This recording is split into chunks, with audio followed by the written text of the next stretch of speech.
Hello from Bugeye Guys. Today, a drive in RHD, but in particular, this is for the new owner and anybody else looking for orientation of how to operate their new Bugeye. So this car, fuel gauge is here. It comes to life when the key's on. You also hear the electric fuel pump.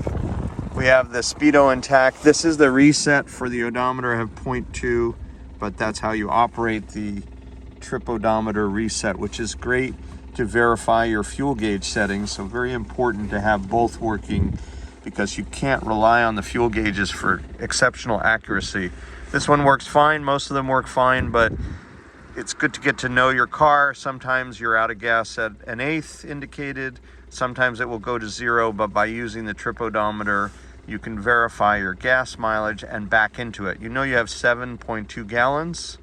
So once you can compute on your first fill up how many miles per gallon you're getting, then you know how far you can go on the trip odometer. And when you fill it up, if it takes 6.9 gallons, you were dangerously close to being out. So you get to know your car in that way by using these tools that you have available. The tachometer is obvious. The red line's 5,500. And then you have the oil pressure, which you want to be roughly 50 pounds at 3,000 RPMs. Roughly 20 pounds at idle, but there's quite a bit of variation depending on the car, which oil's in the car. You want the temperature to run at 160 to 190. Some cars will run at 200. Sometimes these gauges are not super accurate. You can verify that with an infrared temperature gauge, but that's about what you're looking for. And these are mechanical. They're ether powered, believe it or not. So they will not reset when you turn off the key. They stay. It's very normal to see it still reading warm once the key is off because it will slowly cool down mechanically. That's how that works. The ammeter is telling us our draw at the moment because we're not running the engine. So there's roughly 10 amps of draw with the headlights on, or the blinker. You see the meter is going to negative. It's telling you that juice is flowing out of the battery.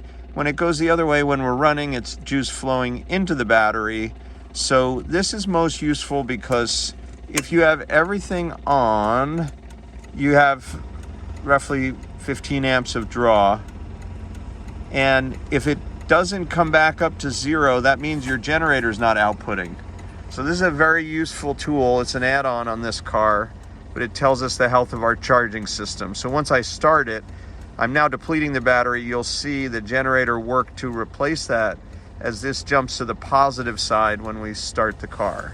All right, so that's with most of the load on. The heater blower fools a lot of people. H for heater, and the blower motor is actuated. Here, let's do that with the key on. It's actuated by twisting it.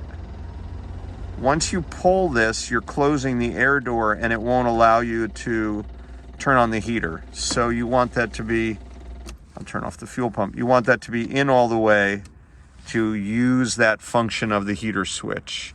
The wiper is 1 speed, out is on, in is off. Very simple. This is the washer pump. It's like a water pistol and they don't work very well. Most of them aren't even hooked up, but that's what that's about.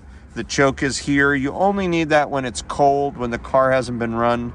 I drove it here. We can see that we have 160 water temperature. No need for choke anymore today. And the starter pull on this car is located right here. It's unmarked, but that's how you actuate the starter. This is the former horn button. We now have an air horn, which is quite loud and located in the proper location. There's one more switch here you should know about, and that is we call it the secret switch in our parts catalog. And what that does is turn off your instrument lights. So occasionally I get a client calling and saying, I can't get my instrument lights on. And that's because your knee easily can slide across there and turn them off. So that's really important to know about on your car. So that's a dashboard orientation video. And we'll move on to a second separate video about shifting.